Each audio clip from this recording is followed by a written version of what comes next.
जिंदगी में आएगी और तुम भी गोल्ड हो जाओगे। उसके करीब बैठी है। भगवान विष्णु के बच्चे कभी भगवान विष्णु के पास में नहीं बैठे, ब्रह्मा जी के बच्चे कभी ब्रह्मा जी के पास में नहीं बैठे। केवल एक देवादिदेव महादेव ऐसे हैं जिनके बच्चे उनके पास में बैठे। केवल देवादिदेव महादेव उनके बच्चे उनके पास में बैठे। क्यों? क्योंकि गणेश जी को मालूम है मैं बुद्धि का देवता बाद में हूं, पहले महादेव का शिष्य हूं, महादेव के चरणों में रहता हूं, उन्होंने मुझे बुद्धि दी है। रिद्धि सिद्धि का पति बाद में हूं, ये रिद्धि सिद्धि मेरे महादेव ने मुझे प्रदान करी। जो दिया इसने दिया।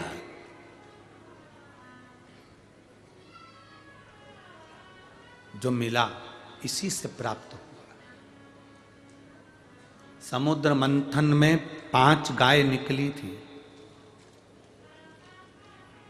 कितनी गाय निकली थी? 5। समुद्र मंथन में 5 गाय निकली थी। सुशीला, सुरभि, बहुला, ये सब 5 गायों का स्मरण आता। उसमें एक गाय थी बहुला। बहुला गाय का लड़का था मनोरथ। बहुला गाय का बेटे का नाम क्या है? जम के बोलो जरा, जम के। मनोरथ। बहुला गाय का एक बेटा है मनोरथ। मनोरथ।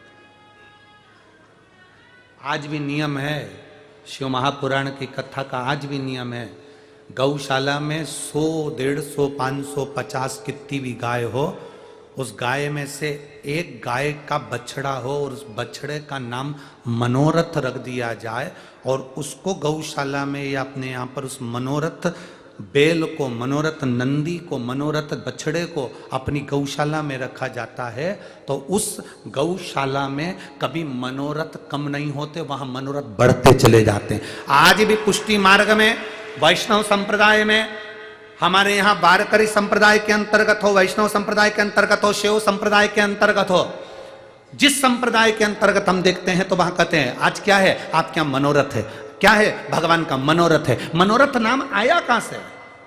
ये भगवान शंकर जब समुद्र मंथन हुआ, उस मंथन में जो 5 गाय निकली, उस 5 गाय में से एक गाय थी बहुला। उस बहुला गाय के बेटे का नाम था मनोरथ।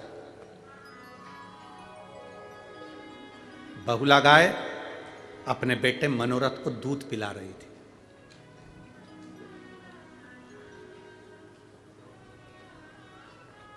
जब बहुला गाय अपने बेटे मनोरथ को दूध पिला रही है, मनोरथ दूध पीते पीते उसके मुख पर फेन आ गया। बछड़ा जब दूध पीता है तो उसके दोनों मुख के साइड में फेन आ गया।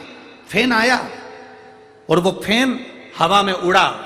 देवादिदेव महादेव जहां बैठे थे उनके ऊपर जाकर गिरा। शिव जी पर जैसी फेन गिरा तो शंकर भगवान क्रोधित हो गए। क्रोधित होकर वो मनोरथ को उन्होंने देखा, उसको दंड देने के लिए भगवान शिव आने लगे। तो बहुला गाय के मन में आया कि मेरा पुत्र को शिव दंड दे देंगे, करूं क्या मैं?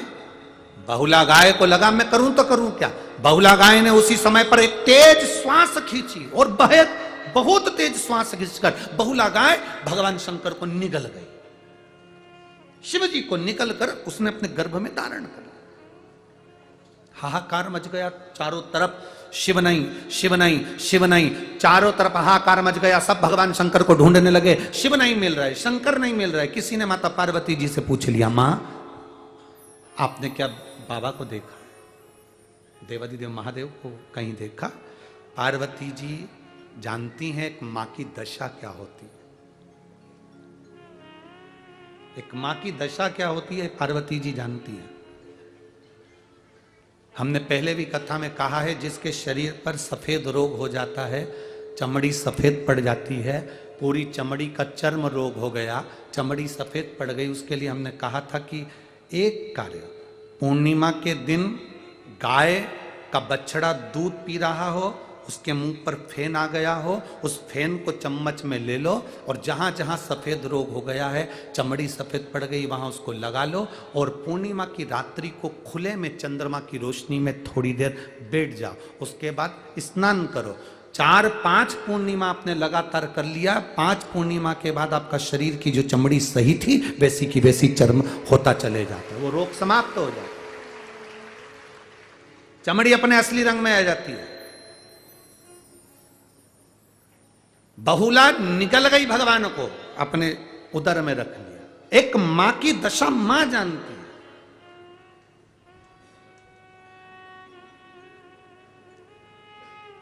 शिव जी को दो माताओं ने निगला है। भगवान शंकर को दो माता निकल गई थी। देवादिदेव महादेव को दो माताएं निकली हैं। एक अभी आपको नाम बताया, क्या नाम था? जम के बोलो जरा, जम के। बहुला गाय, गौ माता। दूसरे नंबर पर है पार्वती माता। दूसरे नंबर पर कौन है? माता पार्वती।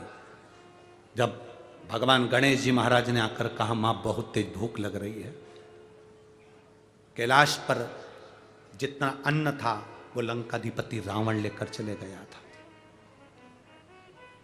सदानंद कार्तिकेय जी आकर कहते मां बहुत भूख लग रही है। मां की आंख से आंसू बह गया, मेरे बच्चे भूखे हैं। जया, विषहरा, शामली बारी, दौतली, देव, शंकर जी की 5 लड़कियां सामने आकर खड़ी हो गई। मां भूख लग रही है। नहीं, अशोक सुंदरी आई, शंकर जी की 6ठी लड़की। उसने कहा मां भूख लग रही है। माता ने हाथ में जल लेकर शिव जी को समर्पित करा। पार्वती जी ने, शंकर जी के नेत्र ना खुले, बाबा के नेत्र ना खुले। पार्वती को लगा मेरे बच्चे भूखे रह रहे हैं, रो रहे हैं बच्चे, बिलख रहे हैं बच्चे, और भूख के मारे एक मां अपने बच्चे को बिलखता हुआ नहीं देख सकती। मां ने भगवान शिव को उठाना चाहा, बाबा उठो तुम्हारे बच्चे भूखे हैं। क्योंकि ब्रह्मा ब्रह्म लोक में रहते हैं, भगवान विष्णु वैकुंठ लोक में रहते हैं, मेरा महादेव मृत्यु लोक में रहता है। पृथ्वी पर जैसे आपका घर है वैसा मेरे महादेव का घर है। पृथ्वी पर रहता मेरा शिव है। पृथ्वी के लोगों की दशा को मेरा शंकर समझता है कि इसको दुख क्या है।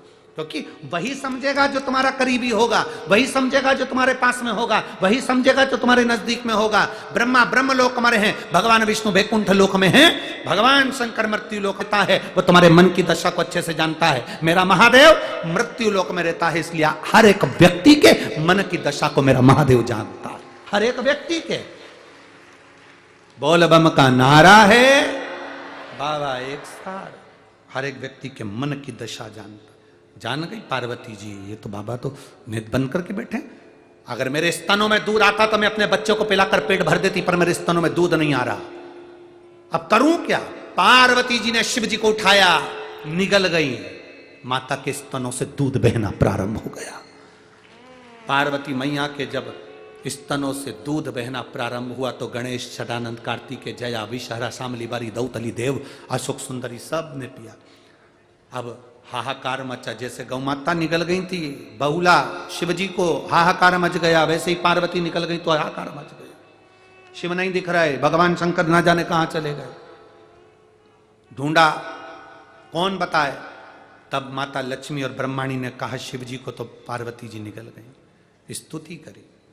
माता पार्वती से कहा आप प्रकट करो शिव जी को। माता ने अपनी नासिका से धुएं के रूप में शंकर भगवान को प्रकट करा।